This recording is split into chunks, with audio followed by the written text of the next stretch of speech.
The NBA playoffs start April 16th, and with the play-in games, there are now 20 teams vying for the NBA championship. The 2022 playoffs give you up to 9 weeks of action, with game number 1 of the NBA Finals not even tipping off until June 2nd. Last year, the NBA playoff package was listed for $249, but we've made it even better this year by lowering the entire 9-week playoff package to $199. While the early bird catches the worm may be a cliche, but it holds true to this incredible offer. The first 99 customers can use the coupon code FIRST99 and save an additional $50 off the playoff package, dropping the price down to $149. That's right, 9 weeks of NBA action for $149. That's under $17 per week. Act fast to use code FIRST99, as only the first 99 customers can use this code.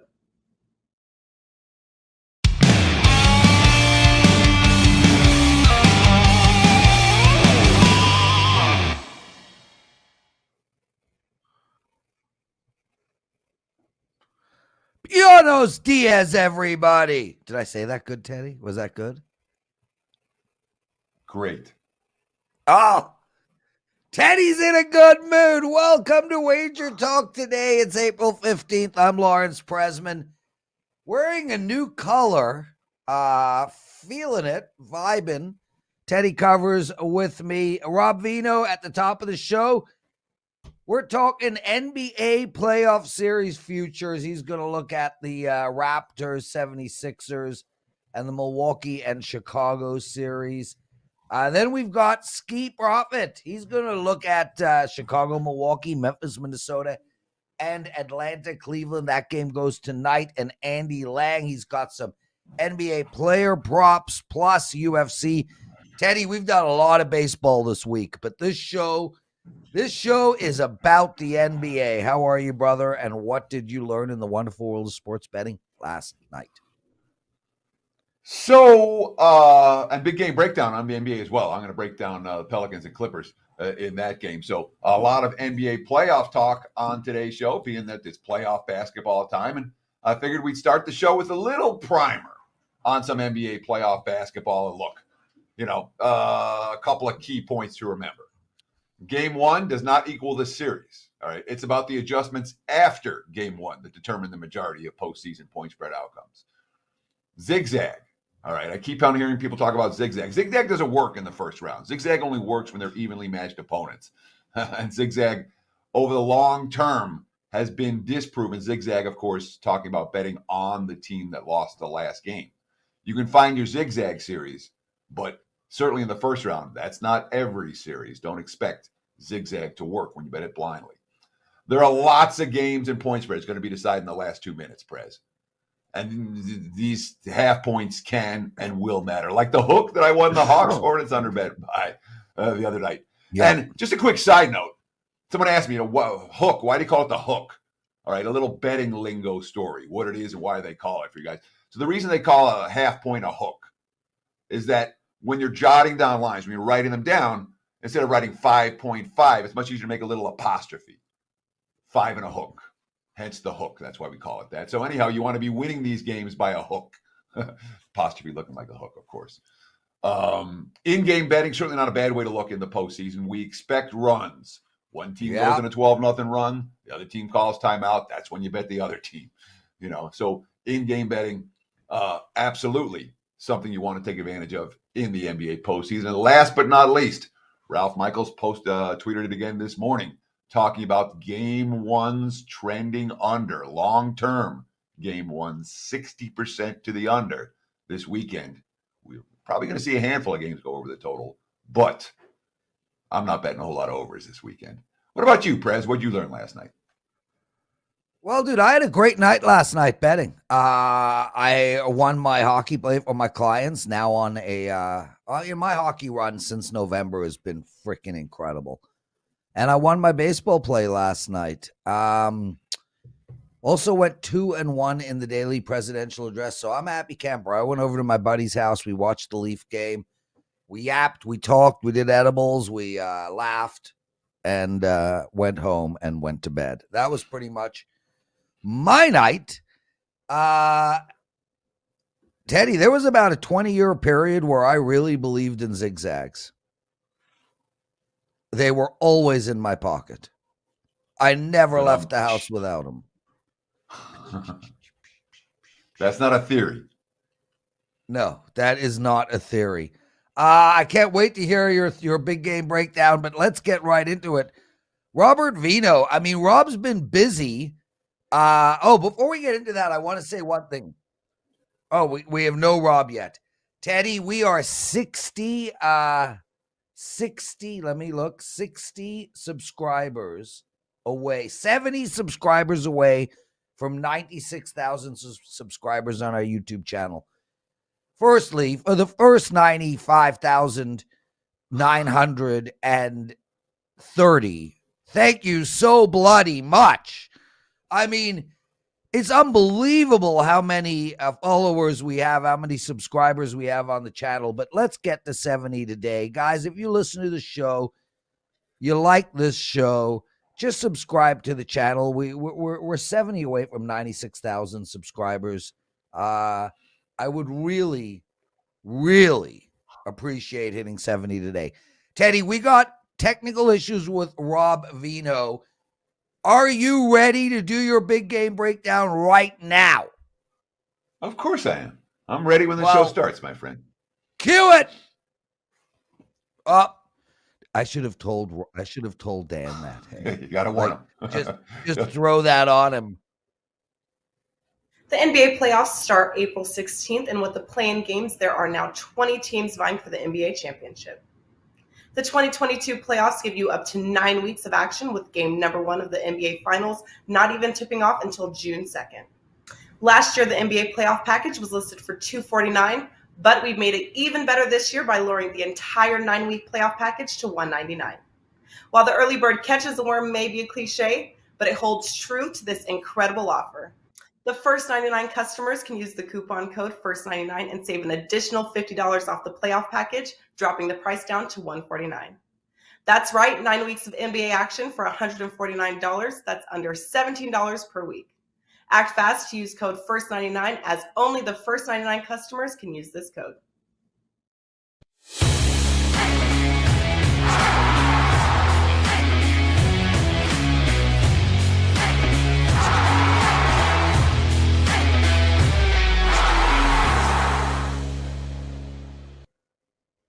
It is time for today's big game breakdown. Let's talk about the Clippers and the Pelicans late game NBA action. The winner gets in, the loser goes home. Right now, looking at the WagerTalk live odds screen, I'm seeing the Clips painted -4 across the board. Total sitting 216 in most locations. There are some 215.5s out there. I'm going to look at the total in this game, and you understand why if you've been listening to what we've been talking about here on WagerTalk Today all week, all last week. Any of the charts that Ralph's put out, we're looking at unders. Okay, 4-0 to the under in playing games so far. I know we won one of them by the hook. The other 3 were pretty easy, and even the one that won by the hook was supposed to be easier. Last few minutes didn't quite play out that way, but nonetheless, it got there. So we're certainly seeing these playing games trending unders. These two teams, when the Pelicans have played the Clippers, 4-1 of the under the last 5 meetings. They played twice since the calendar turned to 2022. At least one team was held to 100 or less in both of those meetings, both staying under the total. The Clippers are a team that can control pace. They did that against Minnesota. There was no offensive rebounding. Everyone was getting back on D, and they're like, we're not giving up the transition buckets. And the Clippers, when they control pace, they're not going to push the pace. They're going to slow it down. When you're not crashing the offensive glass, everything slows down. Playoff level defense for the Clips, even without Patrick Beverley, even with Beverley on the other side, that intensity was there. I'm expecting that to be a problem for New Orleans tonight. That being said, the Pelicans, Jackson Hayes, defensive stopper. Herbert Jones, most underrated rookie in the NBA, defensive stopper. I don't know how much playing time Alvarado's going to get, but Jose Alvarado, defensive stopper for New Orleans. McCollum gets it. Valanciunas gets it. Playoff veterans. Yeah, slow pace, defense, under. That's what we expect tonight when the Pelicans take on the Clippers. There's your big game breakdown, Mr. Prez. Back to you, my friend. You releasing that, or I am not. And I would, if I had to play it, I look to the Clips I don't trust the Clips tonight, and New Orleans has made me money down the stretch. Pass. Sidewise for me. Yeah. And you were talking about in-game betting in the NBA, and guys, I gotta stress to you guys that, I mean, that really to me is the best sport to do in-game betting. The runs are just spectacular. A few nights ago, the Atlanta game comes out. The first 10 minutes, nobody puts up. They're like at 35 points or something with 3 minutes to go in the game. In the first quarter, I turned to Viv and I'm like, what a terrible first quarter. I'm betting over right now.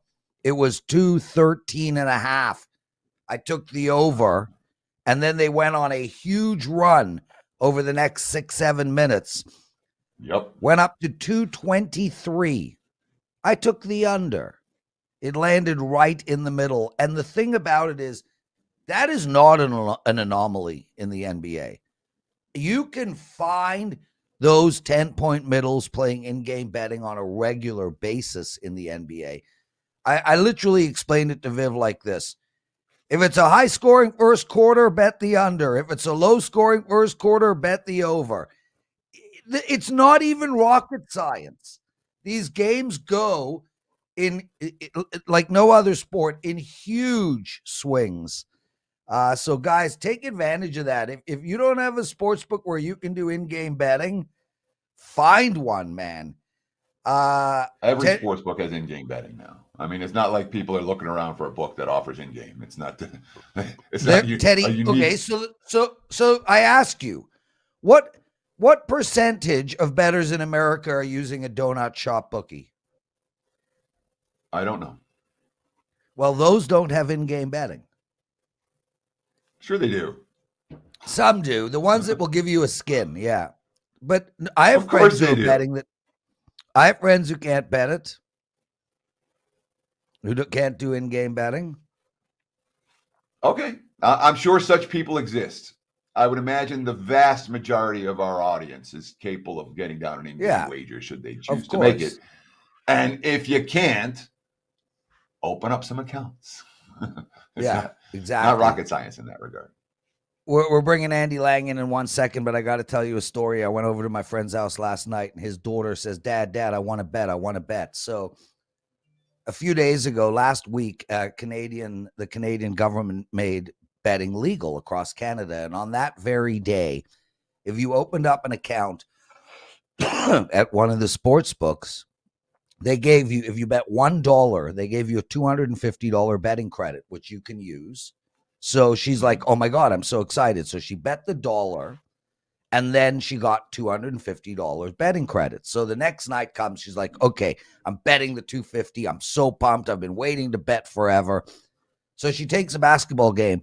And with the betting credit, you only win the winnings.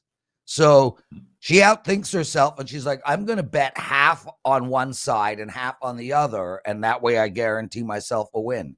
So she took an NBA team on the money line and then screwed it up by taking the other side on the point spread. Right in the middle, she lost all her money. Andy Lang joining us, brother. Andy, thanks for jumping in. I know you're supposed to be at the end of the show. Rob Veno's having some technical difficulties, so thanks for coming on, man. Really appreciate it. Yeah, no problem. You guys hear me okay? I'm not in my normal setup, so. Yeah, we can hear you great, dude. So you're going to talk UFC and a couple of player props. I was going to mention UFC first, but let's get into some NBA. You got player prop on CJ and C squared. I'll hand it to you, man. Yeah, sure. Teddy, enjoyed your big game breakdown. I'm looking at this game with CJ McCollum to go over 35.5 points, rebounds, and assists. We know when the playoffs roll around, the stars just seem to show up, and I just love what I saw from McCollum the last game in the playing game. Towards the end of the regular season, we saw his minutes and his production kind of dwindle and slow down. But in the play-in game, he played 39 minutes, a team high. He took 23 shots, a team high, 32 points, 6 rebounds, and 7 assists. And we saw them go with Ingram and Valanciunas and McCollum. They're the only three guys on that team that had double-digit shot attempts, with McCollum getting 23. I expect similar production from those three guys, and I expect similar minutes. I expect similar shot attempts. And the other night we saw D'Angelo Russell, another guard, have a big game against the Clippers. He went for 29, 5, and 6. So I just think the stars shine. I think this is set up for a really good CJ McCollum game. I think he's looking at 39 points. And if he gets another 23 shot attempts, I think he's going to get really, really close with just his points. And I love that he had 6 rebounds and 7 assists. I think it propels him over his points, rebounds, and assists tonight. And then, as Prez mentioned, C-squared, Clint Capella. I mean, what a monster game against Charlotte. I mean, Charlotte's so terrible against centers, but Capella just dominated. 15 points, 17 rebounds, 3 assists. And his points, rebounds, and assists tonight is 27.5. I'll take that over again. He only played 29 minutes and could have played more if it wasn't for that big blowout. So he may play more minutes tonight than he did against Charlotte if he's having success inside and this game is close. Cleveland, they're just struggling without Jared Allen in the lineup. That's not breaking news. I mean, on Tuesday, Andre Drummond played night, and he had 16 points and 8 rebounds against them. I think the setup for a really big game against this team, and Capella should be the benefactor. I look for him to have a ton of rebounds and to get over 27.5 points, rebounds, and assists. So let's go through them one at a time. Sure. Being that we have time, let's go through them. And with McCollum, all right, my issue with McCollum over tonight is twofold. One, I like the game to stay under the total. Two, when you talk about the Clippers' defensive game plan, against the T-Wolves, you got to worry about a whole bunch of things. If you want to stop the Pelicans, the first guy you got to stop is C.J. McCollum. And I would think the Clips, a good defensive team, will have a defensive game plan for McCollum that's going to be better than what we saw from Pop and company the other night. So those are my 2 concerns about McCollum over tonight. What are your thoughts? Well, the first one on the under, I agree with it, and I think the under comes from just a lack of production from all the supporting cast. You saw just some really low point numbers and some really low shot attempts. So I think this game can easily go under. I mean, McCollum went over easily in a game that the total went under. So I'm not too worried about that. I think both can happen at the same time. As far as the defensive breakdown for the Clippers, I'm not sure who they put on him. I don't think it's going to be Paul George. I don't know who Paul George would guard. Maybe it might be Ingram. Maybe it might be McCollum. But I don't think Minnesota is that different of a team from New Orleans when you break it down. So yes, guys. Paul George will not be playing tonight. He has just entered health and safety protocol. He's out. So Teddy, I really like this. I like this defensive matchup without Paul George. Okay, listen, stop for a second. This is breaking news from in the last minute. Make your bets right now. This time's going to crash. If you want the Pelicans, go grab them. Because literally, this is just happening as we speak. I'm watching the live odds screen, and boom, the first 3.5 popped up. The next 3.5 pops up. So right now, you're allowed to hit pause on the show. If you want the Pelicans with Paul George out, breaking news, take advantage this instant. We're already down to 2.5. Yeah, bang. Moving as we speak. I like it when the news I'm racing over. So I knew that was coming. That's why I like the defensive matchup for the Clippers, Teddy. So I still like McCollum over his points, rebounds, and assists tonight. That is amazing. Good job, Prez. Yeah, well, one of our listeners put it in the chat room, and then I went and raced over. Who was it? Shout him out. Give him credit. Okay, Absolutely. well, let's. Oh my God, I gotta find this thing. Whoever put it in the chat room, you know who you are, and I am giving you credit. How's that? All right, now let's talk Clint Capella for a minute. There are rumblings that we could see Jared Allen back tonight for the Cavs. Don't know if it's going to happen. He's been upgraded to what's the term? He's not doubtful anymore. I think he's questionable now. So he's been upgraded. Don't know if he's going to. Upgraded to questionable with the finger for tonight. Don't know if he's going to go or not. But if Jared Allen goes, does that change your opinion? Is this one you want to wait and be sure that Allen's playing or not playing? You can absolutely wait on it. I'm fine with taking it now. I'm not sure how much Jared Allen would play. My opinion is if he didn't play last game, I don't know why his finger would all of a sudden be okay to play this game. But if you do want to be patient, be careful. Just wait until you get news on Jared Allen, then you can play it. Myself, I've already played it in just with the thinking that I do not think he plays tonight. I would be surprised if he plays. But if you want to be cautious, absolutely, by all means, just wait until you get the Jared Allen news. Andy And that Lang, total's brother, getting we hit, by love the way. having you on. I'm sorry, Teddy. Go, Teddy. My bad. Yeah, my bad. I just meant the total's getting My hit bad. now too. The total's now to 2. I'm seeing 214 and a halves. So this is one where information speaks volumes. Under getting popped, Pelicans getting popped as we speak. Yeah, but I will say this, Teddy, let it settle. And then, the key is to see if you can come back on the Clips a little later on. And, I hate chasing these moves. And I tend to find that ultimately the chase ends up being wrong. Agree wholeheartedly. And you wonder about the Clips mentality here as well. A team that when everyone's healthy, they're supposed to be competing for championships. Now they're competing for an 8 seed to go up against a Phoenix team that's probably going to beat them. How long is George going to be out? I do worry a lot about the Clips mentality this evening. Yeah, the totals off the board at a lot of books, but it's coming back. Revenant WR, yesterday he said he didn't like, we weren't the place for UFC picks. Now he just came on and apologized because he went 1-5 buying picks from WagerTalk. Revenant, lots of love, bro. It's all good. I never took it negatively.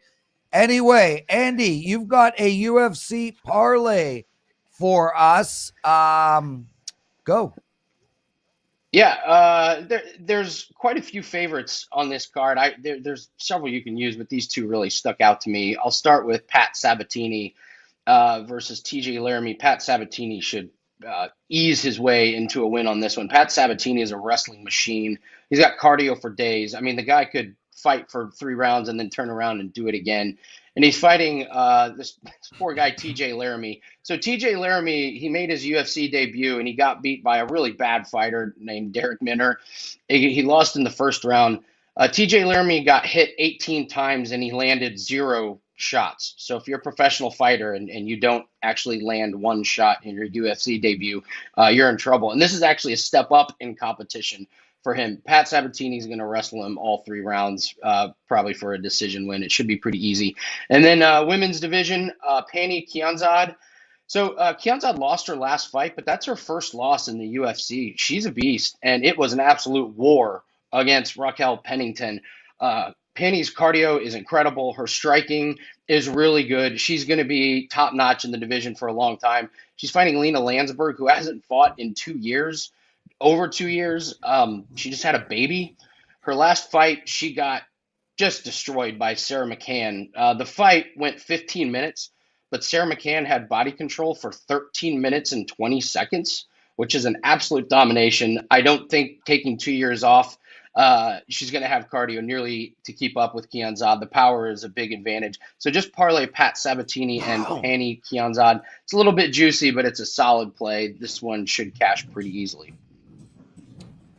Awesome stuff, Andy. Before we let you go, what do you got to promote? Are you betting F1?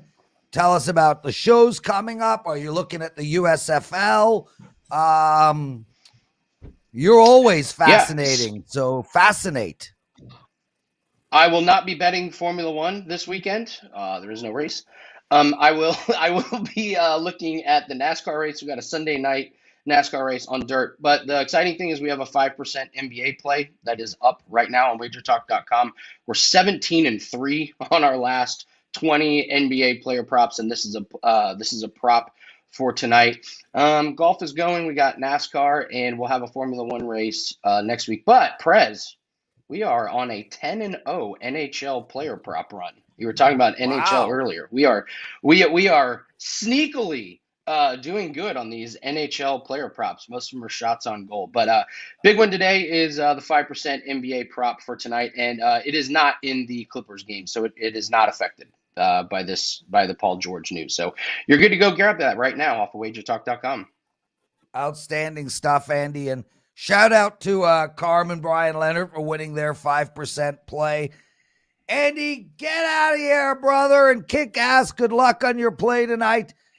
Guys, head over to Wager Talk. Look at the right side of the screen. Check out our leaderboard. Last 3 days, Ralph Michaels, 8-1 run.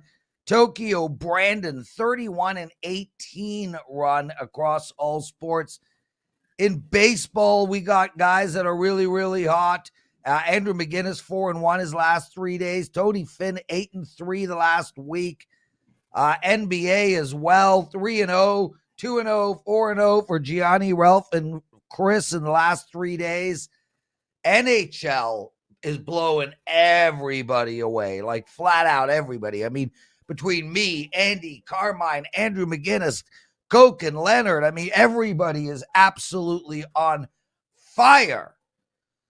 Anyway, Teddy, before we bring Skee in, real quick shout out to all the brethren. Happy Passover. It starts tonight as well for everyone else. Happy Easter, Good Friday, holiday season right here in front of us. I hope everybody spends time with their loved ones, eats a lot of great food, and wins every single bet they make, which is the most important out of those three, Teddy. It's up Skee! Yeah, Skee, my brother. I like that color on you, dude. Thank you. I like blue myself. Yeah. Skee, have you watched Winning Time? I'm on episode 3. It's unfreaking believable. That's the Lakers show, right, on HBO? I've Yeah. seen like 1 or 2 episodes. I haven't finished it. It's pretty good, though. I like it.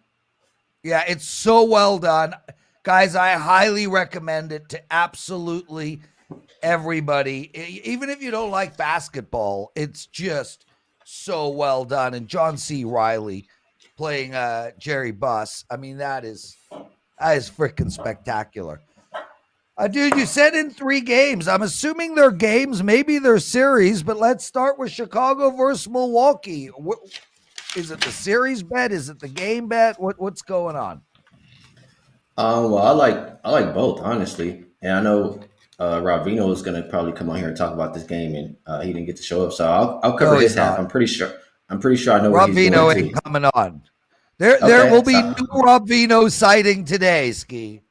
All right, I'll cover one of the bets that he likes because we talked about it, and it's going to be a series bet. You can pick which way you want to bet it. Bucks minus 2.5 games. I know earlier it was like more around the minus 125, but it's gotten bet up. You know, if you see it too high in like the minus 200 range, I'm not betting it at that number.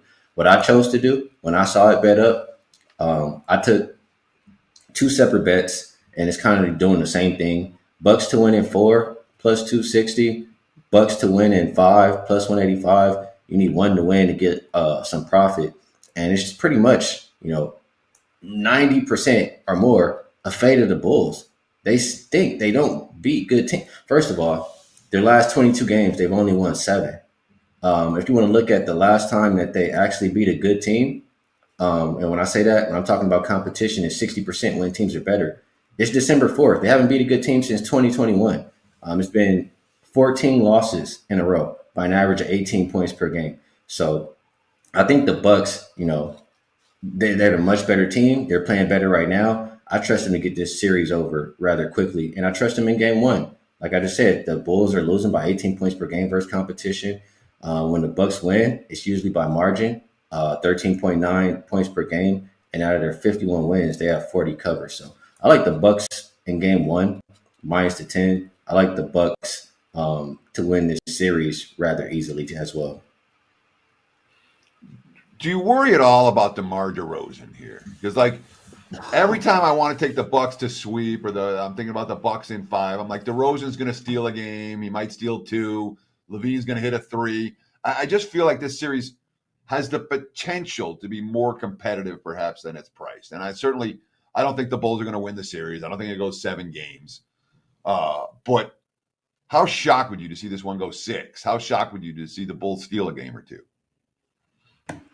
One game, I wouldn't be shocked. I mean, it's definitely doable. That's why I'm taking both. That's why I'm not just taking the sweep. But I mean, the Bucks are clearly better all the way around. It's only DeMar DeRozan. You're still missing what? It's no perimeter defense for Chicago. Lonzo's out. I know Russo is game time decision. We'll see if they get him. So one player versus 3 stars. Give me the big 3 every single time, Teddy. Yeah, I mean, Skee, I'm with Teddy on this. Like, I look at this bet and I'm with you. The Milwaukee's going to win this game, but minus 3.5 at the series at plus 275. I see no value there, and it's like minus 2.5 at minus 175. I mean, maybe that's the bet, but I can't take them to sweep. Let me ask you, Prez. Does Chicago win more than one game here? What do you think they win more than one game? Yes, I think we go 5. I think it ultimately ends up 4-1. And when you're looking at 4-1, I can't find a bet on Chicago. Plus 3.5, minus 370. I can't see a bet here in this series. Okay, let me jump in here real quick because number one, Skee just asked you, are the Bulls going to win more than one game? And you said yes. And then you said, I think the series ends 4-1, which is a head scratcher. But let's leave that alone because we can all rip each other. It's no big deal. The real, the real question here, okay, is from a point spread perspective, from a pricing perspective. All right, you're talking about 2 different bets. Lawrence, you're talking about minus 2.5 games, which is a different bet than what Skee is talking about, which is Bucks to win in exactly 5 or Bucks to win in exactly 4. So recognize they're different bets that we're talking about. You're laying a certain number of games in a series. Skee is talking about they're going to win in exactly this number of games and getting the plus price on that. So the odds you were talking about with him weren't the same bet that you were talking about. Hence, my bad, Theodore. Thank you. He was talking about what you were talking about. Okay. Yeah, I just need the Bulls to not win 2 games. That's all. That's all I'm rooting for. Okay. Well, I think you're going to win that one. I think you're going to win that. Memphis, Minnesota, Skee. Again, game series. Where are we going here? I like this a few different ways. I'll start off by, I like the Grizzlies on the series, minus 1.5 games. That one was minus 145. And I'll start off looking at the Timberwolves the same way I looked at the Bulls. First competition, 60% when teams are better. They win 36% of the time. The Grizzlies, it hasn't really mattered. Like, the Timberwolves are going to depend. Like, if anybody goes down for that side, if Russell goes down, if Edwards goes down, they really don't have a chance. And for this Grizzlies team all year long, it's been, anybody goes down, they keep chugging right along. So I like that. I don't like Cat. I think Cat is soft. And going up against Steven Adams, I don't think he's going to have any success in the paint. I think he's going to be floating around that 3-point line, trying to shoot a lot of threes. And that's not going to help the T-Wolves have success. So I'm looking at the Grizzlies here. And another little angle or whatever, I know it's a little different because, we have play-in games now. But you guys know all year long, I like the rest advantage. And they still get a couple days rest. But the Grizzlies are the more rested team. In the playoffs, home favorites, more rest than their opponent. They win 75.9% of the time. They've covered 59% of the time. The Grizzlies, when they win, let me see here, it's by 15.2 points per game. Minnesota, they have 36 losses on the year. They've only covered 5 of them. They lose by an average of 12.4 points per game. So I like the Grizzlies here. Like I said, I like the series minus 1.5 games. I like game 1, Grizzlies minus 6.5. You could do kind of what I talk about, similar to making, minus 1 line in baseball or hockey. You could put some on the money line to cover your spread bet. And I believe, top of my head, I think it was a created line of like minus 202. And it still was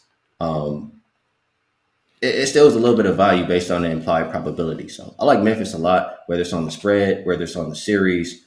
And I also like the under. I think you started off the show mentioning how playoff games go under. I know Ralph put out some data. Game ones in the playoffs with a total greater than or equal to 217.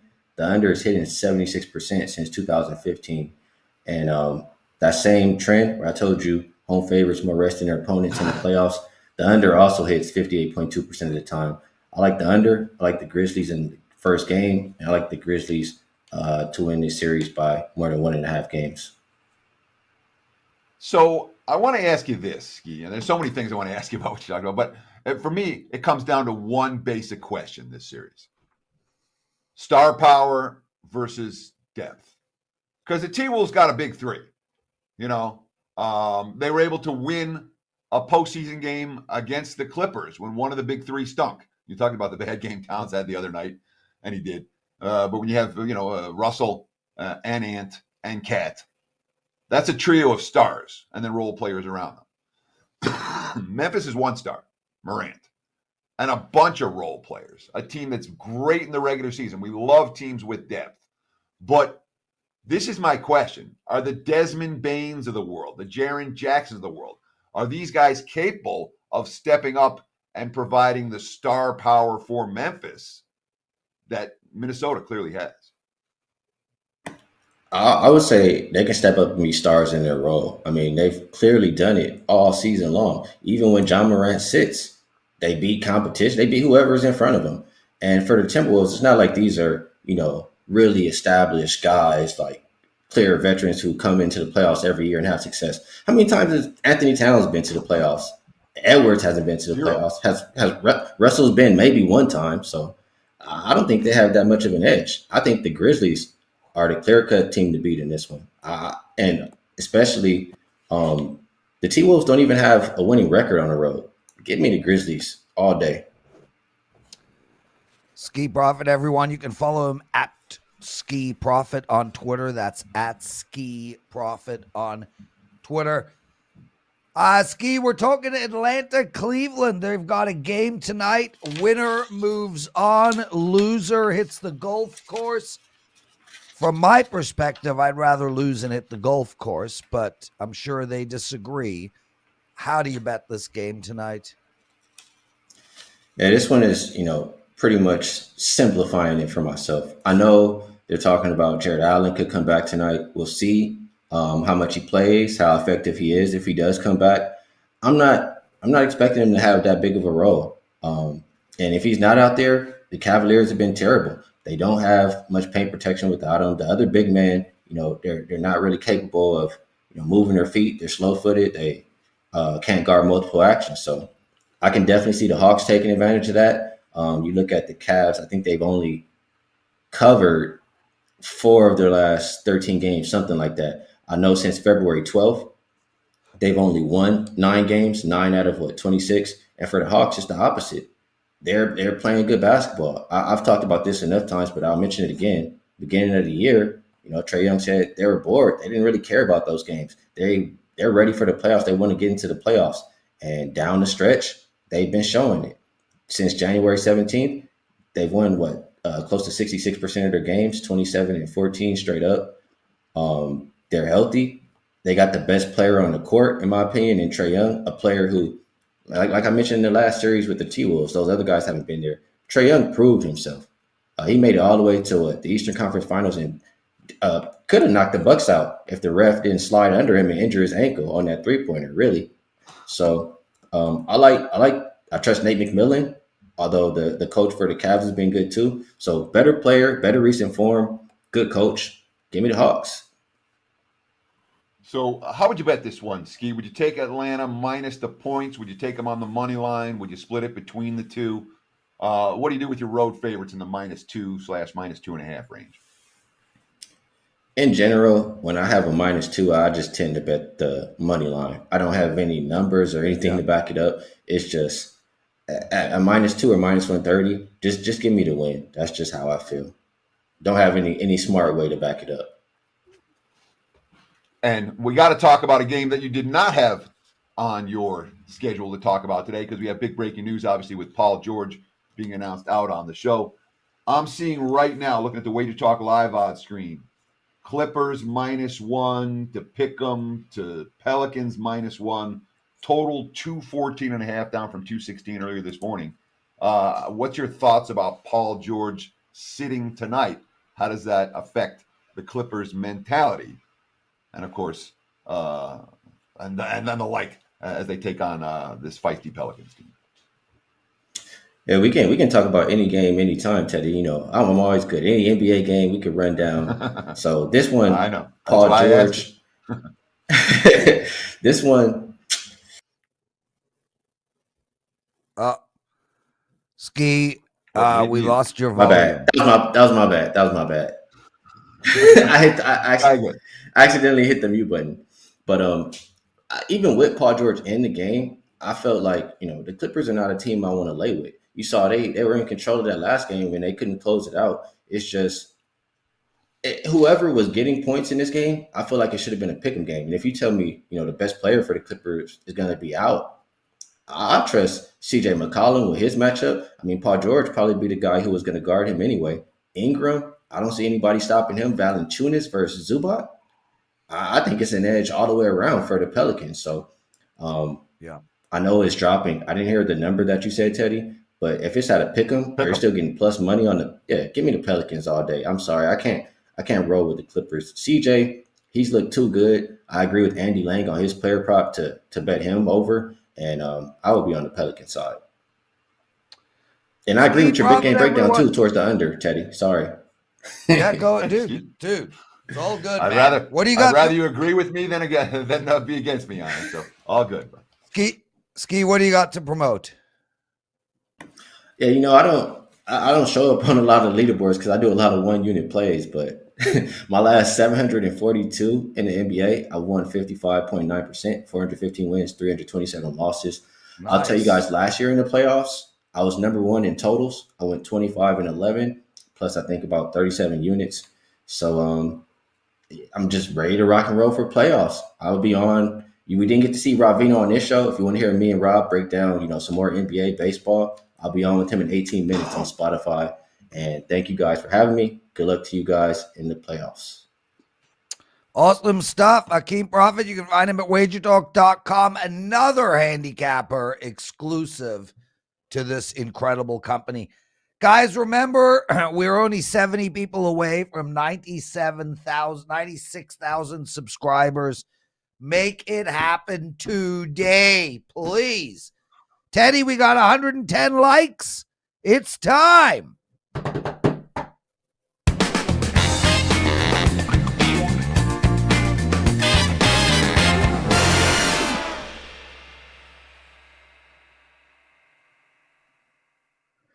All right, it's the daily presidential address for April 15th. Yesterday, we went 2-1 in these videos. Currently on a 10-2 NHL run in these free pick videos. Before we get into both games on tap today, I just want to say 5-1 for my clients the last 2 days of action. Also up profit this baseball season. I have an NBA play tonight. I also have a baseball play. You can get both of them over at WagerTalk.com. As for our picks tonight, look, we got 2 games on tap in hockey. The first is the New York Islanders heading into Montreal. The bottom line for me is Montreal's a fade team from now till the end.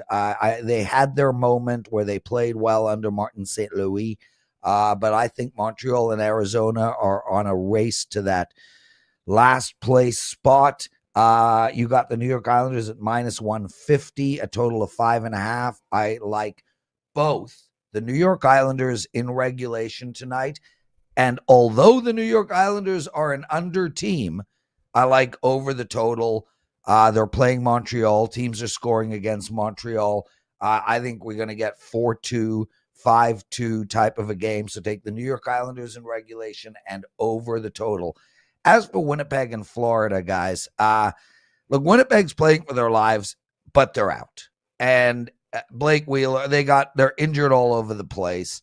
Florida minus 269. I got no issue if you take Florida at minus 1.5, but I do like over the total. I think we're going to get a lot of goals scored in this game. I can see this game being 5-2, 6-2 type of a game. So take over the total in Florida, Winnipeg, over the total in Montreal and the New York Islanders, and the Islanders in regulation. I'm getting a fried chicken sandwich today, Teddy. Unhealthy, but I need it. Take us home, my brother. Yeah, that's going to wrap it for the week here at Wager Talk Today. We'll do it again next week, every weekday, 9 a.m. Pacific time, noon for you back east. I want to thank Andy Lang and Skee Profit for joining us today. I want to thank all of you out there in viewer and listener land for taking time out of your busy day to hang out with us. And hey, between now and Monday, what are you going to do? Enjoy the games and good luck.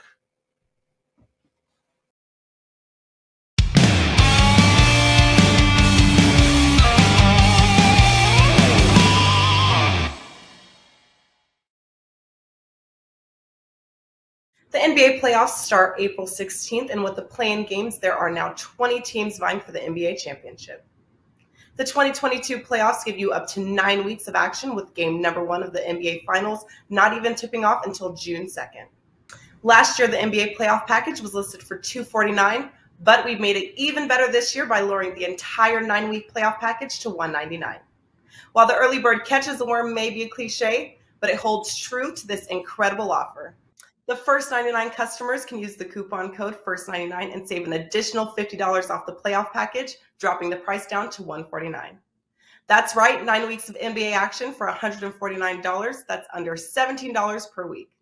Act fast to use code FIRST99, as only the first 99 customers can use this code.